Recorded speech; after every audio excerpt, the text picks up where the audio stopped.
నమస్తే, నా పేరు Shivaji. Welcome to our channel. So YSRCP వాళ్ళు ఏదైతే జరగకూడదు అనుకున్నారో, జగన్మోహన్ రెడ్డి గారు దేన్నైతే చంపేయాలనుకున్నాడో, సో దానికి సంబంధించి అమరావతికి సంబంధించి ఇప్పుడు రాజముద్ర వచ్చేసింది. అసెంబ్లీలో బిల్లు పాస్ అయింది, ఆ బిల్లును పార్లమెంటుకు పంపిస్తే పార్లమెంటులో బిల్లు పాస్ అయింది, రాజ్యసభలో బిల్లు పాస్ అయింది, అది రాష్ట్రపతి దగ్గరికి వెళ్ళి ఇప్పుడు రాజముద్ర అయిపోయింది.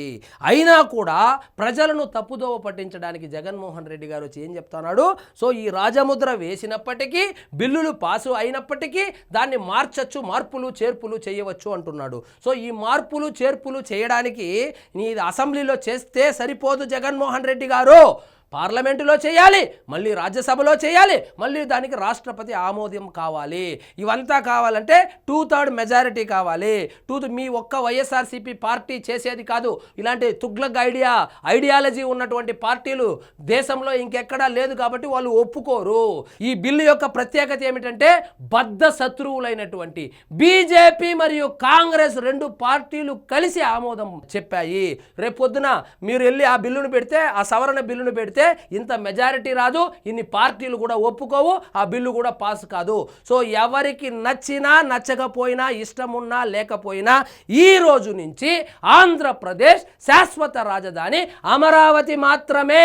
కాబట్టి రాజధానిని మార్చాలి అనేటువంటి ఆలోచనను పక్కన పెట్టి ముందు మీ ఆలోచనలు మార్చుకొని, ప్రపంచమంతా ఎట్లెళ్తా ఉంది, ప్రజలు ఏమి కోరుకుంటున్నారో ఆ విధంగా మీరు కూడా మైండ్ మార్చుకొని వర్క్ చేసుకుంటే అట్లీస్ట్ ప్రతిపక్ష హోదా అయినా వస్తుంది.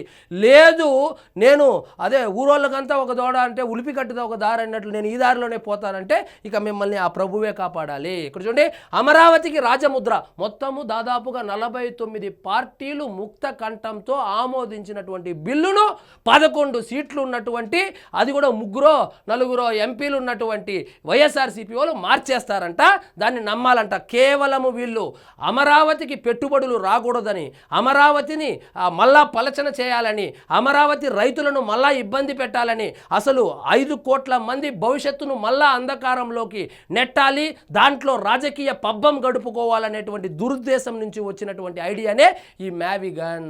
అసలు మ్యావిగన్ అంటే ఈయనేం చెప్తాడో, మచిలీపట్నం, గుంటూరు, విజయవాడ కలపంటాడు. అసలు సిఆర్డీఏ పరిధి ముందు తెలుసుకో, సిఆర్డీఏ ఎక్కడి వరకు ఉందని చెప్పి. సిఆర్డీఏ అంటే తెలీదు, క్యాపిటల్ అంటే తెలీదు, రాజధాని అంటే తెలీదు. ఇంకొక విషయం అండి, ఈయనేమంటాడు, మ్యావిగన్ను క్యాపిటల్గా ప్రకటించండి అని అదే నోటితో అంటాడు. అదే నోటితో రాష్ట్రానికి సంబంధించి రాజ్యాంగంలో క్యాపిటల్ అనేటువంటి మాటే లేదు అంటాడు. రాజ్యాంగంలో క్యాపిటల్ అనేటువంటి మాటే లేదు అంటాడు. ఈయనే 3 రాజధానులు అంటాడు. కాబట్టి ఈ 2 నాలుకల ద్వారాని, సో మీరు మైండ్ మార్చుకునే ముందు ఆ సలహాలు ఇచ్చే వాళ్ళని, ఆ స్క్రిప్ట్ ఇచ్చే వాళ్ళని మార్చుకోండి జగన్మోహన్ రెడ్డి గారు. జనాలు నవ్వుతూ ఉన్నారు. సో ఈ బ్రహ్మానందం మీమ్స్ గాడ్ అంటారు కదా, ఆయన రికార్డును ఒక్క ప్రెస్ మీట్తో కొట్టేశారు. ఒక్కసారి మీకు ఫోన్ వాడేటువంటి అలవాటు లేదంటున్నారు కదా, ఒక ఫోన్ కొనుక్కొని సోషల్ మీడియాలో చూడండి మీ మీద ఏ విధంగా ట్రోల్స్ జరుగుతూ ఉందో ఒక్కసారి చూడండి, చూస్తే అర్థమవుతుంది. ఆంధ్రప్రదేశ్ రాజధానిగా అమరావతి చట్టపరమైన గుర్తింపు పొందింది. 2024 జూన్ 2 నుంచి అమరావతికి రాష్ట్ర రాజధాని హోదా దక్కింది. ఈ డేట్ ఎందుకు పెట్టారంటే దీనికి ఒక ప్రత్యేకత ఉంది. ఎందుకంటే రాష్ట్రం విడగొట్టినప్పుడు వాళ్ళు ఏం చెప్పారంటే 10 సంవత్సరాలు ఇద్దరికి ఉమ్మడి రాజధాని హైదరాబాద్ అని చెప్పారు. 10 సంవత్సరాల గడువు ఎప్పటికి పూర్తవుతుందంటే 2024 జూన్ 2కి పూర్తయిపోయింది. కాబట్టి ఆ రోజు నుంచి ఇదేనే అంటే రేపు పొద్దున లీగల్ కాంప్లికేషన్స్ రాకుండా, ఎవడు కోర్టుకు పోకుండా చంద్రబాబు నాయుడు గారు చాలా పగడ్బందీగా ఈ డేట్ను కూడా పెట్టడం జరిగింది. ఇందుకు సంబంధించి ఆంధ్రప్రదేశ్ పునర్విభజన చట్టం 2014ను సవరిస్తూ కేంద్ర హోంశాఖ ప్రవేశపెట్టిన బిల్లును పార్లమెంటు ఉభయ సభలు ఈ నెల 1-2 తేదీలో ఆమోదించిన సంగతి మనకందరికీ తెలిసిందే. ఇక్కడ చూడండి, దీనిపై రాష్ట్రపతి ద్రౌపది ముర్ము సోమవారం సంతకం చేశారు. ఆంధ్రప్రదేశ్ పునర్వ్యవస్థీకరణ సవరణ చట్టం 2026గా దానికి చట్టరూపం నెంబర్ 7 2026 ఇచ్చారు.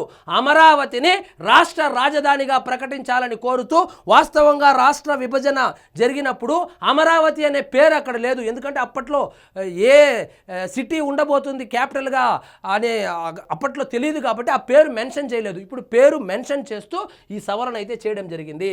శాసనసభ మార్చి 28న పంపిన తీర్మానం మేరకు కేంద్ర ప్రభుత్వం ఆంధ్రప్రదేశ్ పునర్వ్యవస్థీకరణ చట్టంలోని సెక్షన్ 5 52ను సవరించి 2024 జూన్ 2 నుంచి అమరావతి ఆంధ్రప్రదేశ్ రాజధానిగా గుర్తింపునిస్తూ సవరణ బిల్లులో చేర్చింది. దానిపై ఈ నెల 1-2 తేదీల్లో పార్లమెంటు ఉభయ సభల్లో చర్చించి మూజువాని ఓటుతో ఆమోద ముద్ర వేశారు. సో ఇంత కష్టం ఉంటుంది. ఒక బిల్లును పాస్ చేపించాలన్నా, ఒక బిల్లును సవరించాలన్నా ఇదేదో నువ్వు తాడేపల్లి ప్యాలెస్లోనో, యలహంక ప్యాలెస్లోనో, పులివెందులలో కూర్చొని సాక్షి మీడియాతో మాట్లాడినంత ఈజీగా ఉండదు. జగన్మోహన్ రెడ్డి గారు సవరణ చేయాలంటే మళ్ళీ పార్లమెంటులో 2/3 మెజారిటీ రావాలా, మళ్ళీ రాజ్యసభలో రావాలా, దానికి రాష్ట్రపతి ఆమోదం ఉండాలా. ఎంత ఈజీగా చెప్పేస్తాడంటే ఇప్పుడు బిల్లును సవరించవచ్చు అంటే ఇప్పుడు ఇదే విధంగా ఇదే ప్రాసెస్తోనే రాష్ట్రం విభజన జరిగింది. మళ్ళా జగన్మోహన్ రెడ్డి గారు ఏం చెప్తారంటే ఇదే ప్రాసెస్తో 2 రాష్ట్రాలను ఇప్పుడు కలపచ్చునా? ఒక రాజ్యాంగ సవరణ చేసి కలిపేదానికి కుదురుతుందా? కుదరదు కదా. అలాగే ఈ రాజధాని అంశం ఏదైతే ఉందో అమరావతిని మార్చడం కాదు, అమరావతిలో ఇటుకను కూడా ఇక మార్చలేరు. దానికి రాజముద్ర పడిపోయింది. చూడండి, సిఆర్డిఏ చట్టం కింద నోటిఫై చేసిన ప్రాంతాలన్నీ అమరావతి కిందికి వస్తాయని చట్టంలో స్పష్టం చేశారు. ఈ అంశంపై భవిష్యత్తులో ఎలాంటి వివాదము తలెత్తకుండా తాజా చట్ట సవరణలో వివరణ ఇచ్చారు. ఆంధ్రప్రదేశ్ రాజధాని ప్రాంత అభివృద్ధి ప్రాతిపాదిక సంస్థ చట్టం 2014 కింద నోటిఫై చేసిన రాజధాని ప్రాంతాలన్నీ కలిపి అమరావతి కిందికి వస్తాయని ఇందులో పేర్కొన్నారు.